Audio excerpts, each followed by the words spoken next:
Assalamualaikum warahmatullahi wabarakatuh. Alhamdulillahirrabbilalamin. Assalatu wassalamu ala rasulillah amma ba'd. Asyhadu an la ilaha illallah wa asyhadu anna muhammadan abduhu wa rasuluhu la nabiyya ba'da. Alhamdulillah, pada kesempatan kali ini kami akan mempresentasikan materi yang membahas mengenai hukum dan gender dengan judul Perlindungan Hukum Terhadap Hak Tenaga Kerja Perempuan Terkait dengan Ketidaksetaraan Gender. Tapi sebelum itu, saya akan memperkenalkan anggota kelompok kami. Perkenalkan, nama saya Nurul Aulia Fitra Kolbi, NIM 110000120019. Perkenalkan, nama saya Ahmad Syafi'i, NIM 110000120013. Dan saya Jian Dia dengan NIM 110000110014. Jadi langsung saja, di pendahuluan itu ada latar belakang, rumusan masalah, fokus dan deskripsi fokus, tujuan dan kegunaan penelitian, dan yang terakhir, kajian atau penelitian terdahulu. Selanjutnya, latar belakang. Jadi, isu terhadap gender bukanlah sesuatu hal yang baru. Sudah sejak dari dulu telah terjadi ketidaksetaraan gender, bahkan telah menimbulkan ketidakadilan bagi perempuan. Sering terjadi diskriminasi terhadap perempuan, dan juga seringkali perempuan selalu menjadi objek kekerasan, baik secara fisik maupun secara psikologis. Tidak jarang pula perempuan menjadi objek eksploitasi dan kekerasan seksual. Pekerja perempuan memiliki hak dalam bekerja dan memperoleh penghasilan untuk penghidupan yang layak, bahwa perempuan memiliki hak yang sama dengan laki-laki dalam memilih pekerjaan yang sesuai dengan kemampuan dan minatnya, serta juga diperlakukan setara tanpa adanya diskriminasi yang mana juga diatur dalam Undang-Undang Hak Asasi Manusia. Dalam hal ini, analisis kasus bagaimana bentuk pelanggaran hak tenaga kerja pada perempuan dan bagaimana perlindungannya menurut Undang-Undang Ketenagakerjaan yang mana dalam hal ini, hak yang terabaikan yakni hak cuti melahirkan, keguguran, dan fasilitas yang masih kurang. Kemudian, rumusan masalah.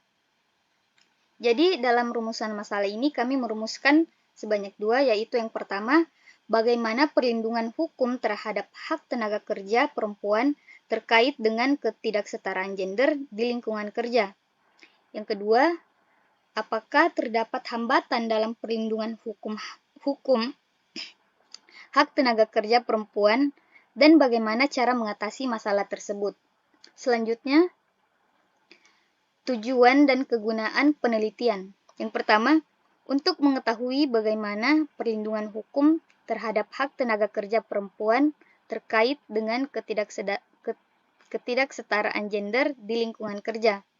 Yang kedua, untuk mengetahui apakah terdapat hambatan dalam perlindungan hukum hak tenaga kerja perempuan dan bagaimana cara mengatasi masalah tersebut. Selanjutnya, fokus dan deskripsi fokus. Fokus pertama yaitu perlindungan hukum, hak. Kemudian, tenaga kerja, perempuan. Yang kelima, ketidaksetaraan. Selanjutnya, kajian atau penelitian terdahulu.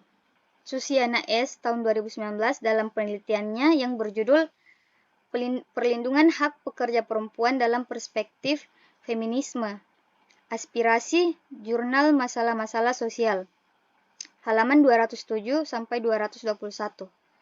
Yaitu dia membahas tentang hak-hak pekerja perempuan yang telah dijamin dalam konstitusi, beberapa undang-undang dan beberapa peraturan pelaksanaannya. Dalam konstitusi, persamaan hak perempuan untuk bekerja dan dapat perlakuan yang layak diatur dalam pasal 27 dan pasal 33. Beberapa peraturan perundang-undangan yang mengatur hak-hak pekerja perempuan antara lain adalah Undang-Undang Nomor 13 Tahun 2003 tentang Ketenagakerjaan, Undang-Undang Nomor 8 Tahun 1981 tentang Perlindungan Upah, Peraturan Menteri Tenaga Kerja Nomor 8 per 04/Men/1989 tentang syarat-syarat kerja malam dan tata cara mempekerjakan pekerja perempuan pada malam hari, dan Keputusan Menteri Tenaga Kerja dan Transmigrasi Nomor Kep 224/Men/2003 tentang kewajiban pengusaha yang mempekerjakan pekerja perempuan antara pukul 23 atau jam 11 malam sampai dengan pukul 7. Perbedaannya dengan penelitian kami adalah penelitian ini membahas tentang perlindungan hukum terhadap hak tenaga kerja perempuan terkait dengan ketidaksetaraan gender di lingkungan kerja. Selanjutnya itu tinjauan teoretik. Perlindungan baik, yang selanjutnya yaitu tinjauan teoretik. Yang pertama itu perlindungan hukum. Perlindungan hukum dapat diartikan dari gabungan dua definisi, yakni perlindungan dan hukum. KBBI mengartikan perlindungan sebagai hal atau perbuatan yang melindungi. Lalu hukum dapat diartikan sebagai peraturan atau adat yang secara resmi dianggap mengikat, yang dikukuhkan oleh penguasa atau pemerintah. Kemudian, menurut Philippus M. Hudson, perlindungan hukum adalah perlindungan akad harkat dan martabat, serta pengakuan terhadap hak-hak asasi manusia yang dimiliki oleh subjek hukum berdasarkan ketentuan hukum dari kesewenangan. Lebih lanjut, Hudson mengklasifikasikan dua bentuk perlindungan hukum bagi rakyat berdasarkan sarananya, yakni perlindungan preventif dan represif. Arti perlindungan preventif adalah rakyat diberikan kesempatan untuk mengajukan pendapatnya sebelum keputusan pemerintah mendapat bentuk yang definitif untuk mencegah terjadinya sengketa. Kemudian, perlindungan represif bertujuan untuk menyelesaikan sengketa. Perlindungan hukum adalah suatu jaminan yang diberikan oleh negara kepada semua pihak untuk dapat melaksanakan hak dan kepentingan hukum yang dimilikinya dalam kapasitas sebagai subjek hukum. Kemudian yang kedua yaitu hak. Hak dapat diartikan sebagai bentuk dari kewenangan, suatu kekuasaan yang memungkinkan seorang individu untuk berbuat atas dasar undang-undang karena hal tersebut telah diatur serta ditentukan oleh undang-undang atau aturan tertentu, serta kekuasaan yang mutlak berdasarkan dari suatu atau difungsikan untuk menuntut sesuatu. Kemudian, menurut Surjono Soekanto, membagi hak menjadi dua bagian, yakni hak relatif atau yang biasa diartikan dengan hak searah dan hak absolut, atau yang bisa diartikan dengan hak searah memiliki arti bahwa hak relatif adalah bentuk hak yang berbentuk dari perjanjian atau bisa disebut dengan hukum perikatan. Hak relatif dapat dicontohkan dengan kemampuan seseorang untuk menagih prestasi mereka atau bahkan hak untuk melunasi prestasi mereka.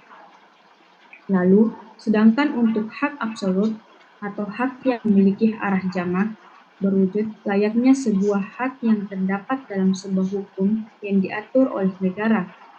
Kita dapat menyebutnya dengan hukum tata negara. Selain itu, bentuk lain dari hak absolut adalah hak kepribadian berupa hak hidup dan hak kebebasan. Hak milik atau suatu objek imaterial berupa hak merek dan hak cipta, serta hak kekeluargaan berupa hak asuh anak, suami istri, dan hak asuh orang tua.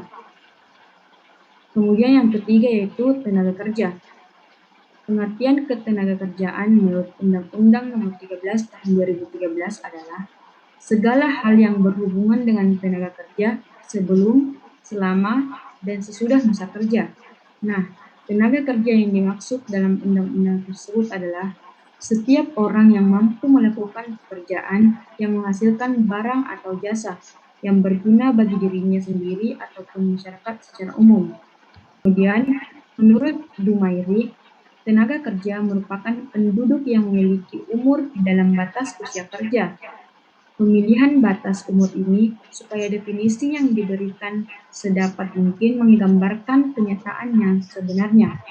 Kemudian menurut Dr. Payan Simanjuntak, tenaga kerja merupakan penduduk yang sudah atau yang sedang bekerja, yang sedang mencari pekerjaan, dan juga yang sedang melaksanakan kegiatan lainnya seperti bersekolah serta mengurus rumah tangga. Kemudian yang keempat yaitu perempuan. Menurut teori populer, kata perempuan berasal dari kata empu dalam bahasa Jawa kuno, yang kemudian diserap dalam bahasa Melayu yang berarti tuan, mulia, hormat. Kata empu tersebut mengalami penyembuhan dengan penambahan per dan an, yang kemudian membentuk kata perempuan. Beberapa sumber juga menyebutkan bahwa kata empu dalam perempuan berhubungan dengan kata ampu, yang berarti sokong atau penyangga. Kata wanita berasal dari kata wanita dalam bahasa Sanskerta, yang secara harfiah berarti yang diinginkan. Istilah perempuan umumnya digunakan untuk manusia segala umur dan segala golongan. Sebutan umum untuk orang dewasa berjenis kelamin perempuan disebut wanita. Sementara itu, istilah untuk anak berjenis kelamin perempuan disebut anak perempuan atau cewek. Kemudian tinjauan teoretik terakhir yaitu ketidaksetaraan. Ketidaksetaraan adalah suatu kondisi di mana terdapat ketimpangan atau ketidakadilan dalam pendistribusian kekayaan, kesempatan, hak, atau perlakuan terhadap individu atau kelompok tertentu. Ketidaksetaraan dapat terjadi dalam berbagai aspek kehidupan, seperti ekonomi, sosial, politik, dan gender. Ketidaksetaraan dapat dianggap sebagai ketidakadilan yang harus diperjuangkan sampai kondisi ideal tercapai, terlepas dari kebutuhan, atau sebagai ketidakadilan yang harus diperjuangkan sejauh individu merasa butuh atau merasa hal itu penting. Selanjutnya, metode penelitian. Jenis penelitian, kepustakaan, lokasi penelitian, pustaka, sumber data, sumber primer, sumber sekunder, instrumen penelitian, penelitian sendiri, human instrument, teknik pengumpulan data, editing, organizing, finding,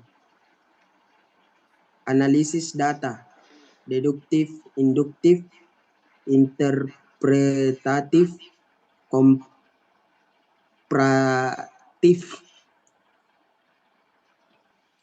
deduktif. Deduktif adalah cara berpikir di mana dari pernyataan yang bersifat umum ditarik kesimpulan yang bersifat khusus.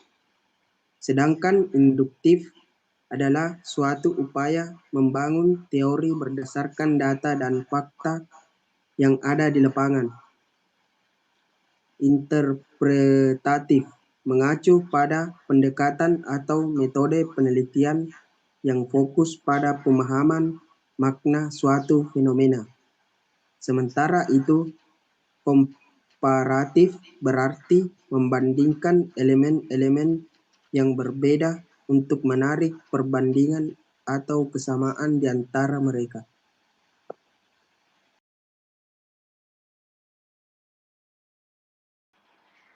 Baik, itulah tadi presentasi dari kelompok kami mengenai hukum dan gender dengan judul Perlindungan Hukum Terhadap Hak Tenaga Kerja Perempuan terkait dengan ketidaksetaraan gender di tengah masyarakat.